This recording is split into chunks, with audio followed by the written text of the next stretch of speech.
Sharpshooter club too close by. So get on that.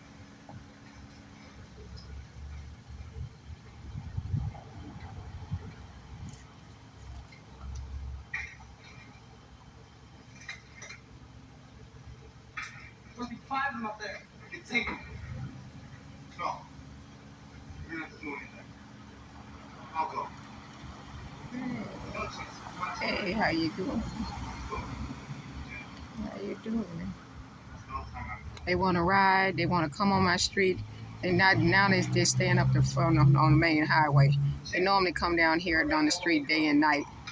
This is what they're doing. This is the gangs talking. Not just here, everywhere I go. Not moving around.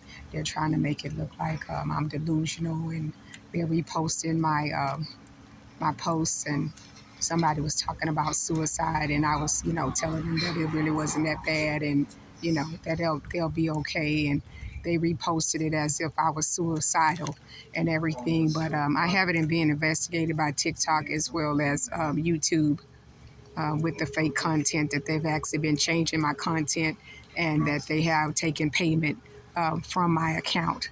So it definitely can be verified that I didn't get any money for any of my content since I've actually created. And that's very important, and they've blocked my income, so I'm not making any money. But I'm just letting you know, like, we don't have there's not this kind of traffic. This is the way it was at my house when I actually moved where I was living. They blanked my bank accounts and everything, so I didn't have any money in the bank or coming out the bank, and I hadn't received any mail for 8 months. So that's how I actually ended up losing my place, because I had a place to live. I was there like 15 years, 14 years. I did the program, everything they had through Harris County. I did all the steps, did the habitat.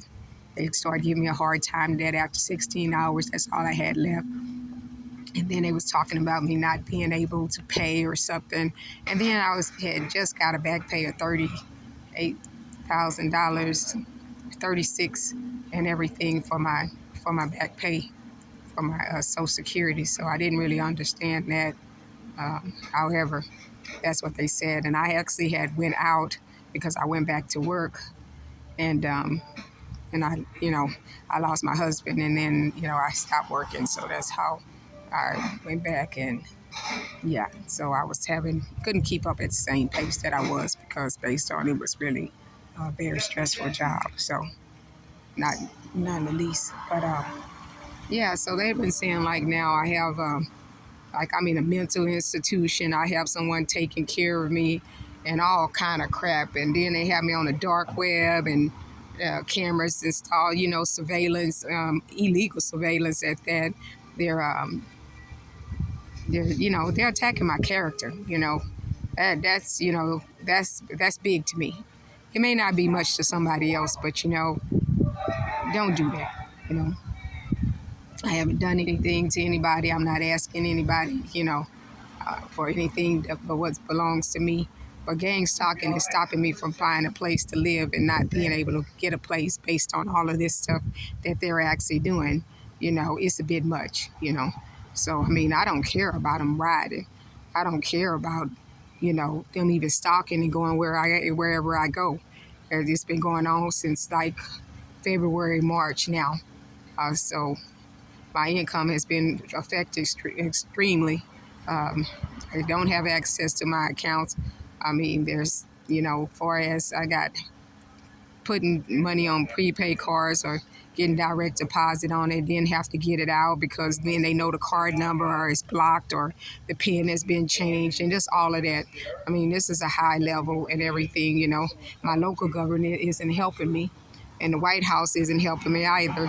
I did reach out to my Governor Abbott because I know that he should be able to do something about this and everything. I did reach out to him, so maybe I'll be hearing from him and his team soon about the stalking, about the gang bullying, about my loss of income that I've actually lost that no one is taking accountable for to get back, as well as for this to stop.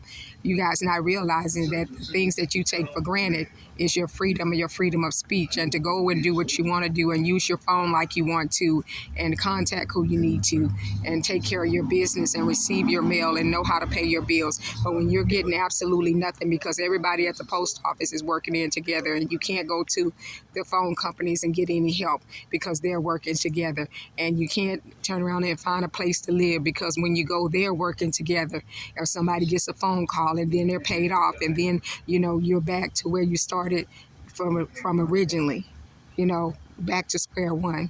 But I do it because I go everywhere. I've gone to Congressman Green's office. I've gone to the NAACP twice. I filed reports with them. I filed police reports with the police department. I even got the investigating of the police department because internal affairs, because I didn't get anything back. And at this point, nothing still has been rectified. And this year is almost over with. And if they think that I won't be out there protesting against somebody running for president or any type of office and not trying to help me get my money, get my stability, get my home that where I qualified for, where I was able to buy a house over $200,000 something dollars, between $200,000 and $300,000. There's no reason for me to actually be homeless or living with someone or staying with my ex who we do not get along, and then that it's it's mental, and I've been threatened with physical abuse, and it's right. I need to get out. I do need to go, and I'm trying to get out, and I'm going every day to look for somewhere to get out. However, I can't find anything. How do I have something something that's supposed to help me find a place to make it easier? However, nobody's accepting it, or nobody's helping me with that, or finding me a place. I go to senior place and everything, and then nobody tells me there, and then I get insulted by the director, and stating that maybe since they require it so much, when I say my credit is unlocked and people's been using it, maybe I need to go to somewhere else that doesn't require as much as they do. Like, you automatically assume that my life is in poverty. You don't know anything about me. They caused me to lose my Lexus and my Mercedes. They caused me to lose my house, and when I was actually going to be able to do quite well for myself and my business, and stolen PPP loans. And I send my tax returns to the city of Houston. I did the work. They seen my tax return. They seen my credit reports. They knew everything. And guys, they turned around there and used that I worked hard to get where I needed to be against me, and as well as with their contacts in every department. Even how do I have my credit frozen, and they were able to access that? That means they have people at the credit bureau. That means they have people everywhere. So these people are very powerful, and I know who they are. But I am for the better good, and that's for my country. And I just want this to be put behind me. I want to move on. At this point, I will be seeking legal. If they don't come to me before something happens, or before someone else breaks this or finds out about it, I will be leaving. I will be leaving.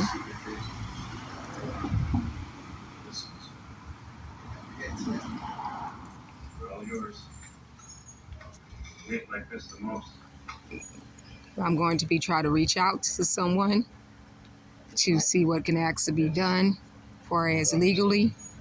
I'm waiting to be contacted by the FCC.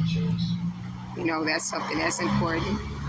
But like I said, is the gang stalking, and just the rioting, and where I was on my street all the time and stuff. And guys, I know people gonna say, oh, they're on the road, they're not even close to your house, they're this and that, they don't even see you. And look here, I have plenty videos from my phones and everything, and other devices and pictures, that these people are actually the same ones that was in my streets, the same people that's at different places following me. So I know who these people are. It's not if I know. Before I was even over here and had to come over here and stay with my ex, then there were people already over in my area follow me from over here. So all of this is, a part of their plan. And I don't know what the hell this is, because it's not like they're scaring me, or I even care about them actually following me. It's just the idea that, you know, I'm speaking of my what my ancestors fought for, freedom for all of us. You know, not just you, for me, and God dying. You know, and you know, just not God dying, and Jesus, dying on the cross for us. You know, and His Father sacrificing Him so we could have everlasting life. And then how does this represent any of that? How does this? So when I say my Father, I mean my Father God, my Father. That is my Father. He protects me. He looks after me. Jesus, He died for us all. So I don't know what you guys coming up with, and you coming up with your own thoughts in your head and listening to things that's not just. And you need to start leaning to your own understanding and stop listening to everything that you think that you know. Sometimes people not telling you the truth. They're lying to you. You know. They don't want you to know, because in order for them to make themselves look good, they got to make somebody else look bad. See, I've never had that problem to where I have to go through that, to where I had to make somebody look bad or say something to make them look bad for myself to look good. You know, that's something that I've never had to do. However, there's people that do. They do it all the time. You know, like you say, but all of this, is it really necessary? It's like people are scared because they done some false. I mean, they did some things. They stopped my channel. They blocked me and everything. And then I have my family about an inheritance, to where they're using the county clerk and the judges and attorneys and paralegals, and all these people then lied.